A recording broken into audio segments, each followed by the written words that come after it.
En los últimos domingos, en varias ocasiones, nos hemos ocupado de la resurrección de Jesús. Y en esta mañana vamos a volverlo a hacer, apoyándonos en este admirable y extraordinario pasaje en el que Lucas nos narra el encuentro de Jesús con dos de sus discípulos que van caminando de Jerusalén a Emaús. A lo largo de la narración, a lo largo de la historia, Jesús les lleva con mano tierna desde la frustración, el abatimiento y la desesperanza al gozo y la esperanza. Nos dice Lucas que dos de ellos iban el mismo día a una aldea llamada Emaús. Dos de ellos, ¿quiénes? Es importante tener en cuenta que esta expresión hace referencia a dos de los que estaban con los apóstoles cuando las mujeres regresaron del sepulcro e informaron a estos y a los demás. En esos demás están incluidos los dos discípulos, que habían encontrado el sepulcro vacío, y a dos varones con vestiduras resplandecientes, quienes les dijeron: ¿por qué buscáis entre los muertos al que vive? No está aquí, sino que ha resucitado. Acordaos de lo que os habló cuando aún estaba en Galilea, diciendo: es necesario que el Hijo del Hombre sea entregado en manos de hombres pecadores y que sea crucificado y resucite al tercer día. Ese mismo día, el domingo de resurrección, estos dos discípulos dejan Jerusalén y se dirigen a Emaús, nombre que significa baños calientes, una pequeña aldea situada a unos 11 kilómetros de Jerusalén que no ha sido identificada con seguridad. Seguramente ellos vivían allí, pero en todo caso, su partida de Jerusalén ese mismo día muestra la amarga decepción, la pena y la confusión producida en ellos por la crucifixión y la muerte de Jesús. Habían perdido toda esperanza de ver nuevamente a Jesús y de que éste fuera quien había de redimir a Israel. Mientras caminaban, iban hablando sobre estas cosas que habían acontecido. Buena parte de las enseñanzas de Jesús reflejadas en los evangelios tuvieron lugar solo unos días antes de la celebración de la Pascua, así como algunos de los acontecimientos más destacados de su ministerio. Por citar algunos, la resurrección de Lázaro en Betania, la curación del ciego en Jericó, los encuentros con Zaqueo y el joven rico, la entrada triunfal en Jerusalén y la institución de la cena en el comienzo de la Pascua. Todos estos hechos milagrosos y toda la enseñanza recibida alimentaron en los apóstoles y discípulos la expectativa de que Jesús era el Mesías prometido, quien habría de redimir a Israel. El mismo Lucas nos dice que cuando Jesús se acercaba a Jerusalén, mientras bajaban la cuesta del Monte de los Olivos, mientras bajaban la cuesta de los Olivos, toda una multitud de los discípulos, gozándose, comenzó a alabar a Dios a grandes voces por todas las maravillas que habían visto. Decían: bendito el que viene en el nombre del Señor, paz en el cielo y gloria en las alturas. Qué expectativa, qué gozo, qué alegría de los que acompañaban a Jesús. Sin embargo, toda esta expectativa, toda esta esperanza se habían visto frustradas por la crucifixión y la muerte de Jesús. Y sucedió que mientras hablaban y discutían entre sí, Jesús mismo se acercó y caminaba con ellos. El término discutían sugiere que la conversación era acalorada, apasionada, lo que no es de extrañar dado el cúmulo de hechos acaecidos y de experiencias vividas. Pero he aquí que mientras ellos discutían acaloradamente sobre todo esto, ese mismo Jesús, a quien creían que no volverían a ver, se acercó y caminaba con ellos. Pero no le reconocieron. ¿Por qué no le reconocieron? Son varias las explicaciones que han dado los eruditos, los que saben y estudian con profundidad la palabra. Una de las primeras razones que aducen es que los discípulos no esperaban la resurrección de Jesús. No obstante las reiteradas enseñanzas de Jesús sobre su muerte y resurrección, Lucas cita 3 ocasiones en las que Jesús anticipa su muerte y su resurrección. No obstante, entonces, a pesar de estas reiteradas enseñanzas, los discípulos, incluidos los propios apóstoles, ni habían entendido lo que había ocurrido, ni esperaban la resurrección. Las mujeres que habían ido al sepulcro muy de mañana, como se nos dice en la Escritura, quedaron confundidas y perplejas al ver la piedra removida y la tumba vacía. El mismo Lucas nos lo cuenta en los versículos precedentes al relato. Y cuando ellas transmiten a los 11 y a los discípulos que estaban con ellos lo que habían visto y las palabras de los varones de vestiduras blancas, no las creyeron. Lucas lo cuenta y lo enfatiza de manera tremendamente clara. Pero a ellos les parecían locura las palabras de ellas y no las creyeron. Una segunda razón es que probablemente se había producido un notable cambio en la figura de Jesús. Marcos recoge en su Evangelio un breve apunte en este sentido.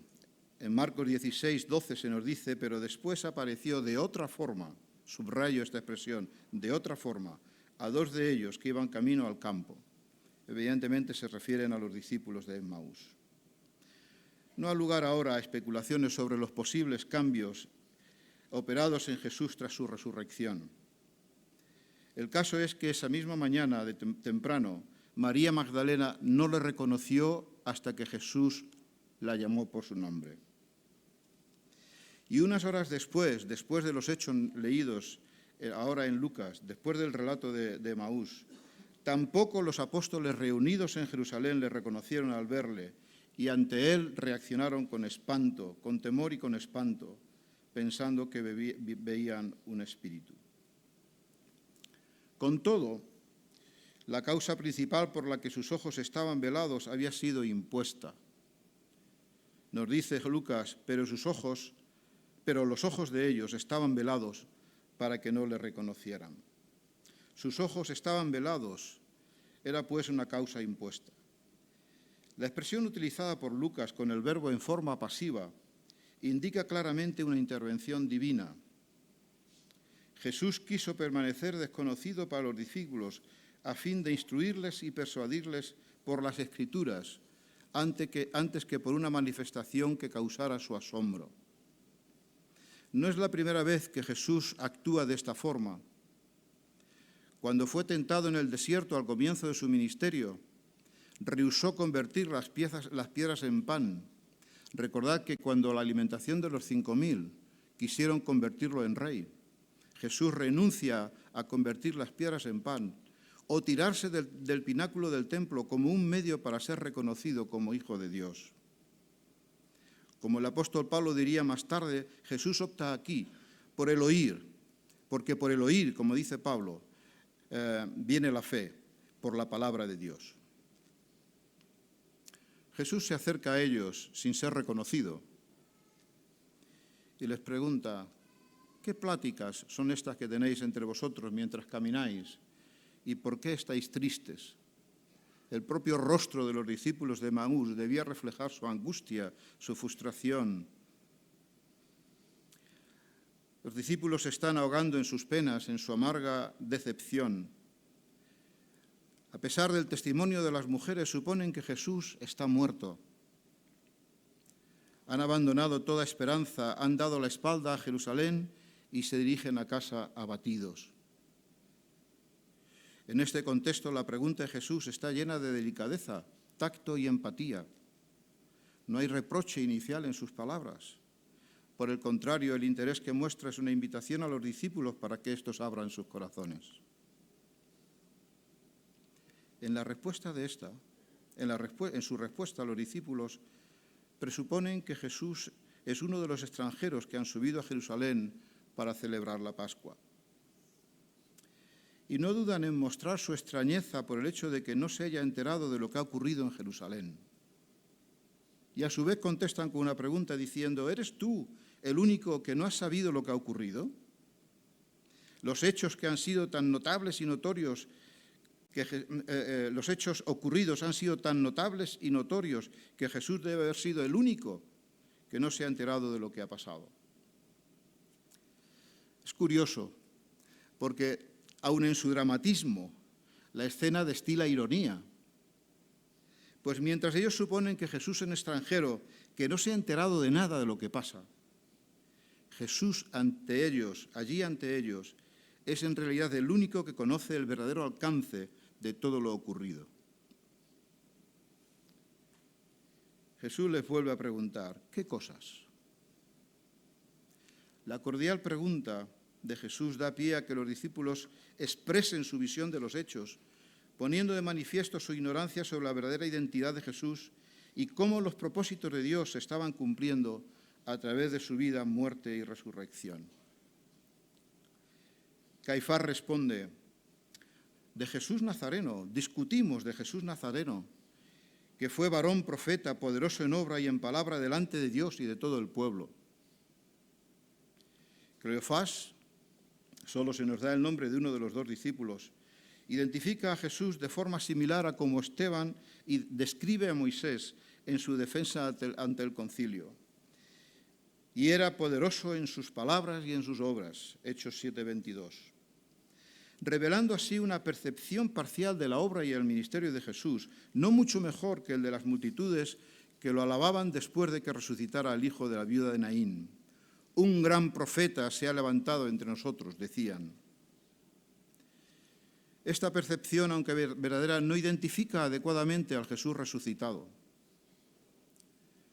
Tras la crucifixión y muerte de Jesús, los discípulos creen que el poder divino que ha estado obrando en él y que Lucas nos describe en multitud de pasajes, se ha desvanecido y que él mismo ha sufrido el destino de todos los profetas enviados a Jerusalén.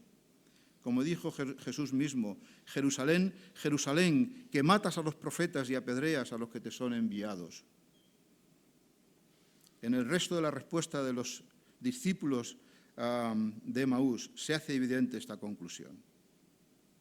Porque añade Cleofás: y cómo lo entregaron los principales sacerdotes y nuestros gobernantes a sentencia de muerte y lo crucificaron. El destino de todos los profetas: Jerusalén, Jerusalén, que matas a los profetas y apedreas a los que te son enviados. Los discípulos no relacionan todo lo ocurrido con lo que el mismo Jesús les había anunciado reiteradamente. Al menos en 3 ocasiones Lucas lo recoge. Y el ángel acaba de recordarles, les acaba de decir el ángel a las mujeres: es necesario que el Hijo del Hombre sea entregado en manos de hombres pecadores y que sea crucificado y resucite al tercer día. Y ese testimonio, ese anuncio de los ángeles es transmitido a los discípulos, pero ellos no lo creen. La rotunda imagen de Jesús colgado en el madero, su muerte cruel e ignominiosa, pesa sobre el corazón de los discípulos, les sumen la tristeza y frustra sus esperanzas de que él, Jesús, fuera el Mesías anunciado. Pero sigue diciendo Cleofás: pero nosotros esperábamos que él fuera el que había de redimir a Israel. Sin embargo, además de todo esto, hoy es ya el tercer día que esto ha acontecido. El verbo en imperfecto muestra que todas sus esperanzas de redención del pueblo de Israel se ha desvanecido. Durante siglos Israel había sido sometido por diferentes opresores: asirios, babilonios, persas, griegos y por último romanos. Aunque había regresado del exilio, Israel seguía oprimido en su propia tierra, anhelando la liberación del yugo romano. Liberación que había sido reiteradamente anunciada por los profetas y más recientemente, ya en tiempos de Jesús, por el ángel que anunció a María que había de dar a luz a Jesús, por Zacarías, por Simeón, por Ana, la profetisa Ana, pero principalmente por Jesús mismo, que comenzó su ministerio anunciando el advenimiento del reino de los cielos, diciendo: arrepentíos, porque el reino de los cielos se ha acercado. Y afirmando en la sinagoga de Nazaret que el cumplimiento de la profecía de Isaías: el Espíritu del Señor está sobre mí, por cuanto me ha ungido para dar buenas nuevas a los pobres, me ha enviado a sanar a los quebrantados de corazón, a pregonar libertad a los cautivos y vista a los ciegos, a poner en libertad a los oprimidos y a predicar el año agradable del Señor.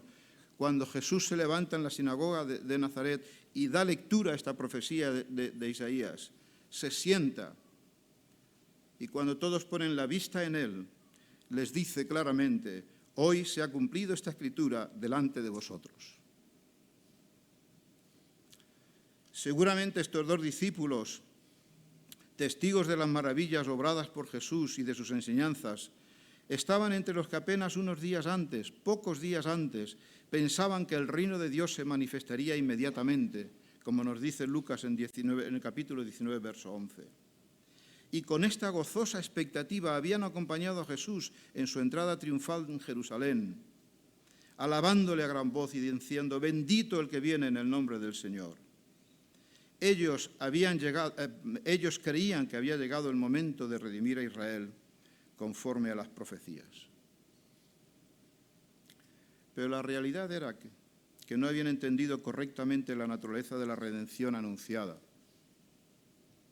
Entendían la redención de Israel en términos políticos, una liberación mesiánica de sus enemigos, en este caso los romanos, una liberación del poder opresor por mano de un gobernador y juez, un libertador nacional, según el modelo de Moisés, quien, como sabéis, los sacó de Egipto y los guió por el desierto hasta la tierra prometida. Esa falsa esperanza ciega a los discípulos hasta el punto de que la tumba vacía y el anuncio de los ángeles de que Jesús ha resucitado les parece locura y no lo creen.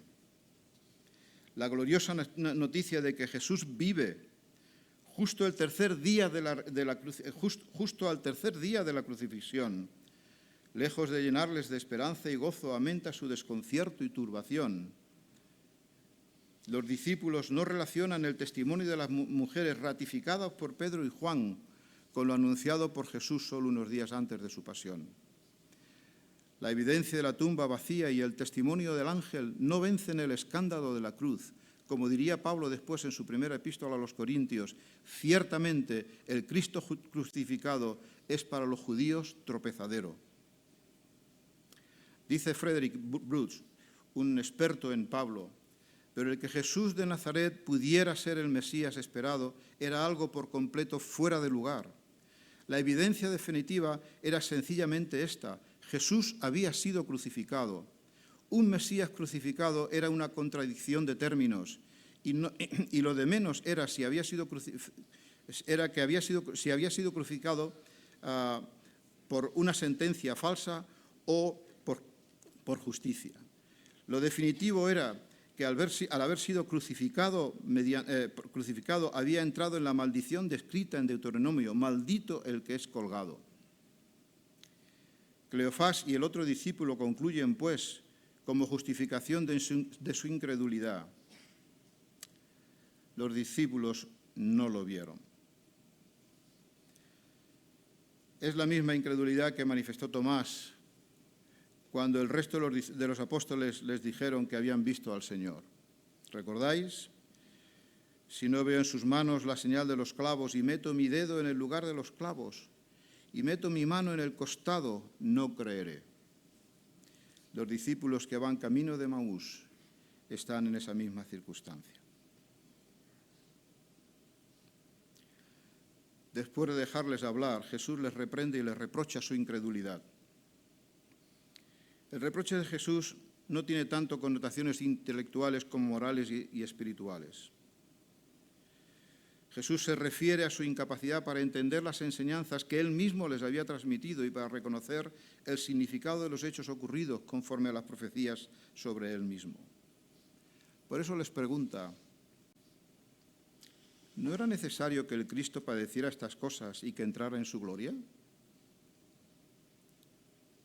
La pregunta es retórica, no expresa una duda, sino que lleva implícita una afirmación y enfatiza lo que expresa, que después del padecimiento de Cristo, que después del padecimiento Cristo resucitará y entrará en su gloria.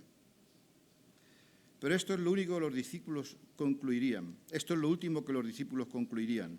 Sin embargo, lo que para ellos era motivo de una profunda frustración, de una decepción devastadora que acababa con sus esperanzas mesiánicas mal entendidas, era en realidad lo que cumplía los propósitos salvíficos de Dios.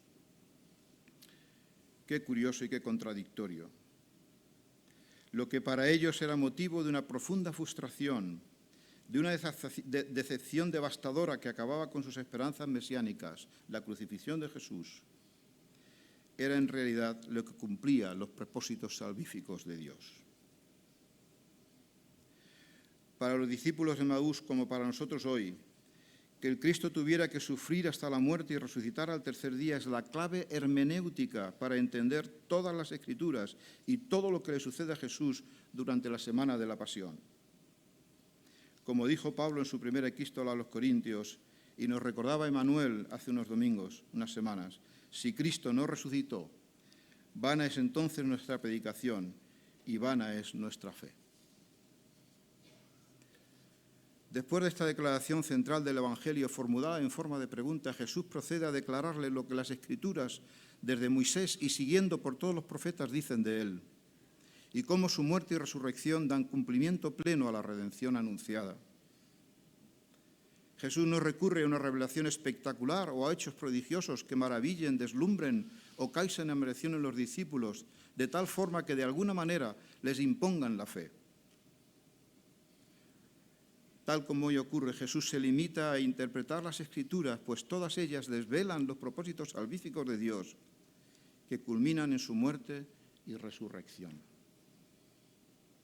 Y en la medida en que los discípulos adquieren la inteligencia y el conocimiento de las Escrituras, la frustración que sienten, la turbación y la desesperanza se tornan en seguridad, gozo y esperanza.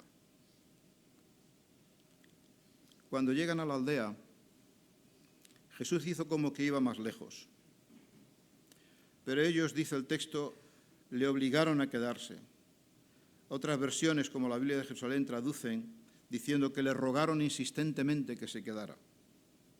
Y en efecto, Jesús les habría dejado si ellos no hubieran insistido a quedarse, no le hubieran insistido a que se quedara y aceptara su hospitalidad. Es claro que Jesús los puso a prueba, pero ellos deseaban conocer más de lo que ya habían oído e insisten, quédate con nosotros. Solo los que deseamos la compañía de Jesús, alcanzarán o alcanzaremos un mayor conocimiento de Él y un mayor grado de su intimidad. Y entró pues a la casa a quedarse con ellos y se sentó a la mesa. Llama la atención la inversión de los papeles cuando se sienta con ellos a la mesa. Pues Jesús, el invitado, es quien hace las veces de anfitrión. Nos dice Lucas que tomó el pan, lo bendijo, lo partió y les dio. La expresión partir el pan fue aplicada por la Iglesia primitiva a la cena del Señor, por lo que algunos intérpretes ven aquí una referencia a la Eucaristía. Otros, en cambio, consideran esta suposición improbable, ya que Lucas indica que en la cena pascual solo estuvieron los 12 apóstoles y seguramente no estuvieron estos 2 discípulos. Y por otra parte, en este texto, en esta ocasión, no se menciona la copa ni se interpreta el pan, es decir, no están las conocidas palabras. Tomó también el pan y dio gracias y lo partió y les dio. Hasta ahí sí, pero no lo que sigue. Esto es mi cuerpo que por vosotros es dado. Haced esto en memoria de mí. Por otra parte, en ninguna de las otras ocasiones en las que Jesús comió con sus discípulos después de haber resucitado, se hace referencia alguna a la institución de la cena del Señor. Sea como fuere, Esta comida con los discípulos en Emaús tiene paralelismos más cercanos con la alimentación milagrosa a los 5.000, que Lucas nos narra en el capítulo 9 de su Evangelio. En primer lugar, Lucas nos dice que también en este caso, en la alimentación de los 5.000, tuvo lugar cuando el día comenzaba a declinar, es decir, cuando superado el cenit, el sol empezaba a caer y comienza la tarde. Y también nos dice que en esa ocasión, en la alimentación de los 5.000, Jesús, tomando los 5 panes y los 2 peces, levantó los ojos al cielo y dio a sus discípulos, los bendijo y dio a sus discípulos para que los pusieran delante de la gente. Un segundo paralelismo es que en ambos casos la cuestión de fondo tras el compartir el pan es ¿quién es Jesús? La pregunta sobre quién es Jesús. Durante el camino a Emaús y hasta la partición de pan, la cuestión clave para los discípulos es si Jesús es el Mesías o no. Por su parte también, durante la comida milagrosa se encuadra entre 2 preguntas sobre la identidad de Jesús. En los versículos inmediatamente anteriores al relato de la comida milagrosa, es Herodes quien pregunta, ¿quién pues es este de quien oigo tales cosas? Y en los versículos inmediatamente posteriores a la alimentación de los 5.000, es Jesús mismo quien pregunta a sus discípulos, ¿quién dice la gente que soy yo? Y poco después continúa preguntándole ya a ellos directamente, ¿y vosotros?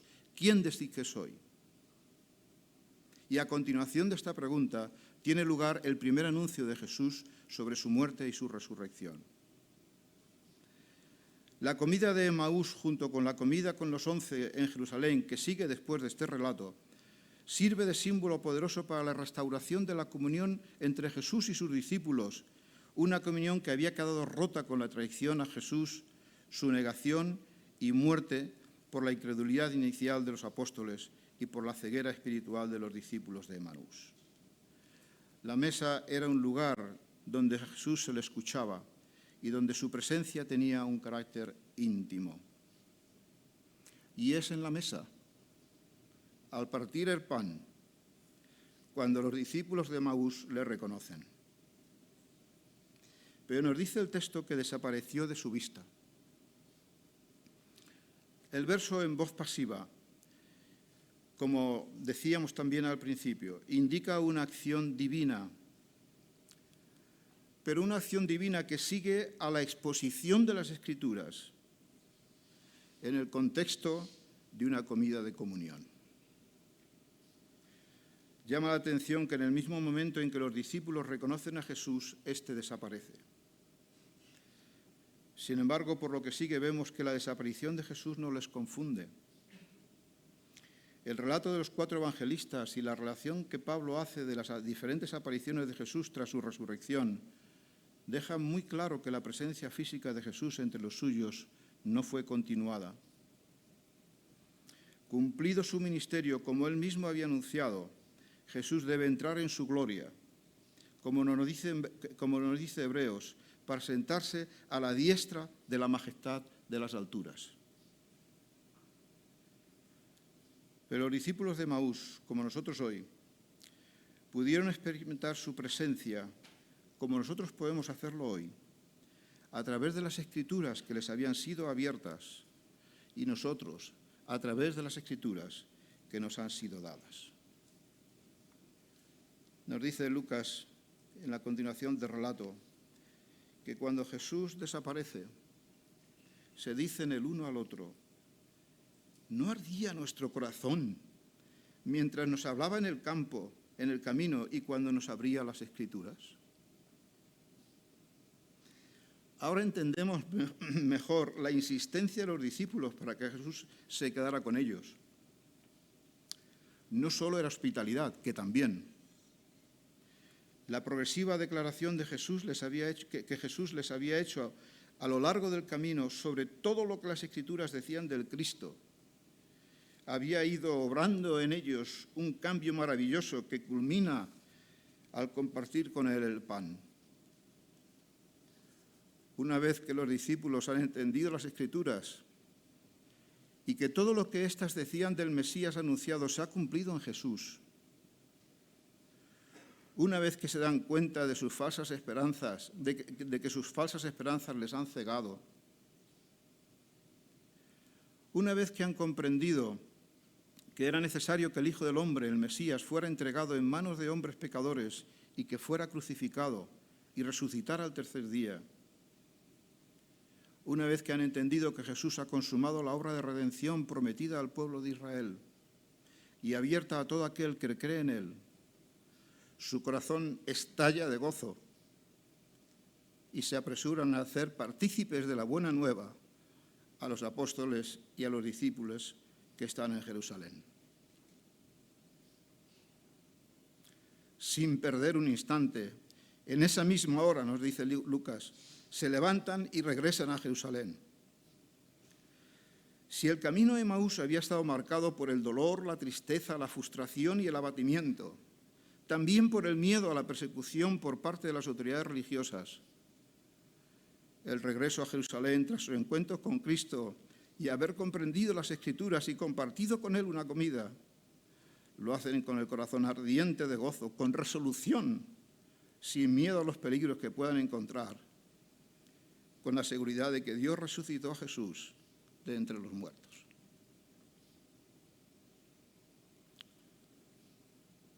Cuando se encuentran con los 11 y los demás discípulos, estos últimos les testifican: verdaderamente el Señor ha resucitado y ha aparecido a Simón. El texto sugiere inmediatez.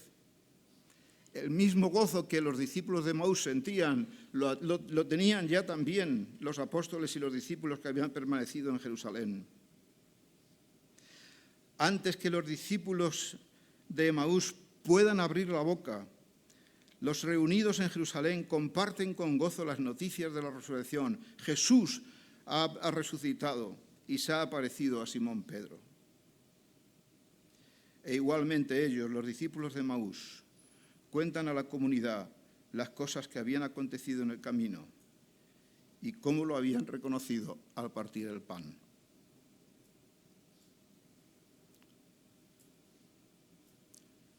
¡Qué experiencia tan preciosa!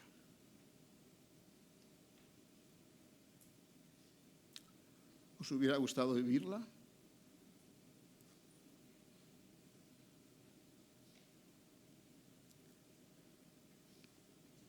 ¿Qué cambio el operado en ellos?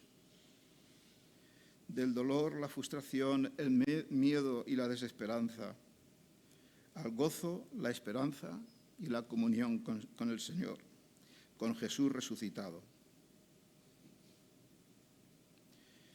Esta fue también la experiencia que transformó a Pedro.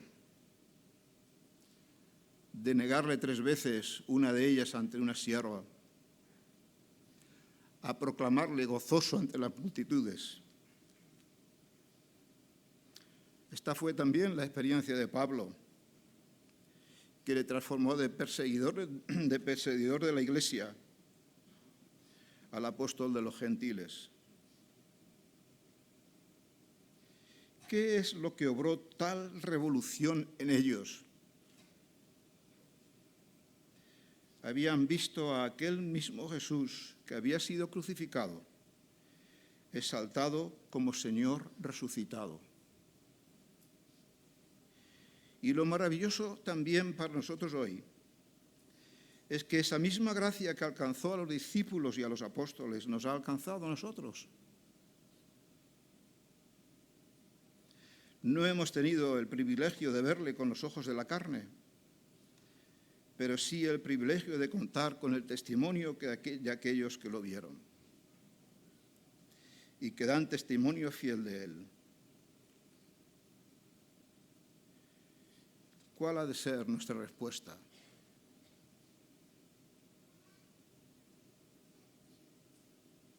Gratitud.